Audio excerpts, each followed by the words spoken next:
Hi everyone, আসসালামু আলাইকুম। আশা করি সবাই ভালো আছেন। আজকে আমরা নতুন কয়েকটা বাক্য শিখে নিব। যে আমরা কথা বলার সময় অনেকেই বলি যে তুমি যেতে পারবে না, তারা আসতে পারবে না, আমি যেতে পারবো না, আমি একা যেতে পারবো না। এই ধরনের বাক্যগুলো আমরা ইংরেজিতে কীভাবে বলতে পারি আমরা এখন শিখে নিব। তো প্রথমে আমরা তুমি এই কাজটি করতে পারবে না, আমরা কথা বলতে গেলে অনেকেই কিন্তু আমরা বলে থাকি যে তুমি এই কাজটি করতে পারো না, তুমি এই কাজটি কখনোই করতে পারবে না, তুমি এই কাজটি করতে পারবে না। তাহলে সে বাক্যটা আমরা ইংরেজিতে কীভাবে বলবো, তখন আমরা কথোপকথনের সময় আমরা কীভাবে বলবো সেটা আমরা এখন শিখে নিব। প্রথম হচ্ছে তুমি এই কাজটি করতে পারবে না, তাহলে এটাকে হবে ইউ। তুমি মানে হচ্ছে ইউ। ওন্ট, ওন্ট, ওন্ট, আমরা ওন্ট কোথা থেকে পেলাম? উইল নট এর সংক্ষিপ্ত রূপ হচ্ছে ওন্ট। উইল নট এর সংক্ষিপ্ত রূপ হচ্ছে ওন্ট। ডিয়ার লার্নার্স, এটা কিন্তু আমাদেরকে ভালোভাবে মনে রাখতে হবে এবং এটা আমাদের বারবার কিন্তু উচ্চারণ করতে হবে, বারবার এটা আমাদের সামনে আসবে, এটা মনে রাখতে হবে আমাদেরকে। Won't, you won't be able, be able, you won't be able, you won't be able to do this work, তুমি এই কাজটি করতে পারবে না। You won't be able to do this work, তুমি এই কাজটি করতে পারবে না। এরপর নেক্সট সেন্টেন্স, সে রাস্তায় হাঁটতে পারবে না। সে অনেক সময় আমরা দেখি, অনেক সময় আমাদের পেশেন্ট থাকে, আমাদের রিলেটিভস কেউ রুগী থাকে, অথবা কেউ ফিবল থাকে, দুর্বল থাকে, শারীরিকভাবে অক্ষম থাকে, সে কিন্তু অনেক সময় হাঁটতে পারে না বা রাস্তায় সাহস করে অনেক দূরে যেতে পারে না। আমরা বাড়ির বাইরে যখন আঙ্গিনা থেকে একটু বাইরে যখন আমরা যাই, সেটা আমাদের রাস্তা থাকে, সেখানে হচ্ছে যে আমরা কিন্তু অনেক সময় আপনি রাস্তায় গিয়ে কিন্তু অনেক সময় পড়ে যাবেন, আপনি রাস্তায় হাঁটতে পারবেন না।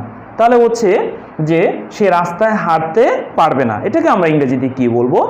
তাহলে সেই ইংরেজি হচ্ছে হি won't be able to walk on road। On road মানে রাস্তায়, রাস্তার উপরে। তাহলে হচ্ছে হি won't be able to walk on road. এখন আমরা যদি বলি সে রাস্তায় দাঁড়াতে পারবে না, তাহলে এটাকে ইংরেজিতে কি বলতে হবে? হি won't be able to stand on road. তাহলে হচ্ছে সে রাস্তায় দাঁড়াতে পারবে না। এভাবে কিন্তু আমরা অনেক নতুন বাক্য তৈরি করতে পারবো। এরপরে আমি একা যেতে পারবো না। অনেক সময় কিন্তু আমরা কাউকে কোথাও পাঠালে বা কোথাও সঙ্গী না পেলে বা কেউ একাকী যেতে চাইলে, সে কিন্তু পাঠাতে চাইলে সে অনেক সময় বলে যে আমি একা যেতে পারবো না। তাহলে এটাকে আমরা ইংরেজিতে কি বলবো আমরা শিখে নিই। আমি একা যেতে পারবো না, তাহলে আই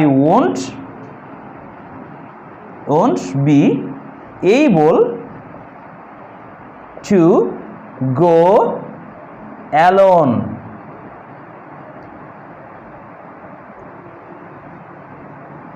আমি একা যেতে পারবো না। আজকে থেকে আমরা কিন্তু শিখে নিলাম, আমরা শিখে ফেললাম যে আমি একা যেতে পারবো না।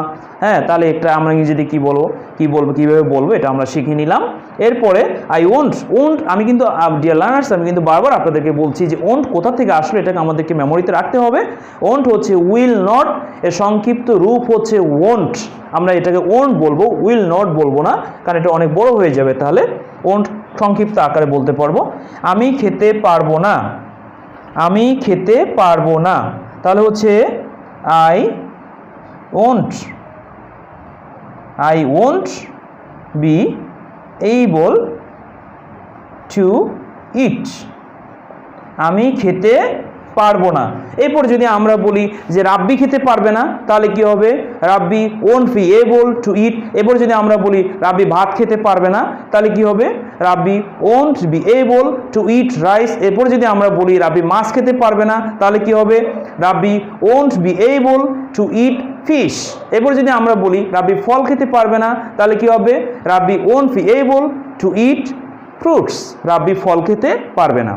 ডিয়ার লার্নার্স, এবং আমরা বাসায় অনেক চর্চা করব এবং আমরা নতুন নতুন শব্দ দিয়ে নতুন নতুন সাবজেক্ট পরিবর্তন করে নতুন নতুন বাক্য তৈরি করব, যেন আমরা নিজেরা প্র্যাকটিসের মাধ্যমে অনেক কিছু শিখতে পারি। আমরা যদি এটা বাসায় স্টাডি না করি, চর্চা না করি, তাহলে কিন্তু আমরা অবশ্যই শিখতে পারবো না। পরবর্তী ক্লাসে আমি পারবো না, আমি কাজটি করতে পারবো না, এই জাতীয় বিষয় নিয়ে, এই ধরনের বাক্য নিয়ে আলোচনা করা হবে। নম্বর 2 ডে। আল্লাহ হাফেজ। আমাদের ক্লাসটি যদি ভালো লেগে থাকে অবশ্যই সাবস্ক্রাইব করবেন আমাদের চ্যানেলটি, এবং লাইক, কমেন্ট এবং শেয়ার দিয়ে বন্ধুদেরকে দেখার সহায়তা করবেন। আসসালামু আলাইকুম।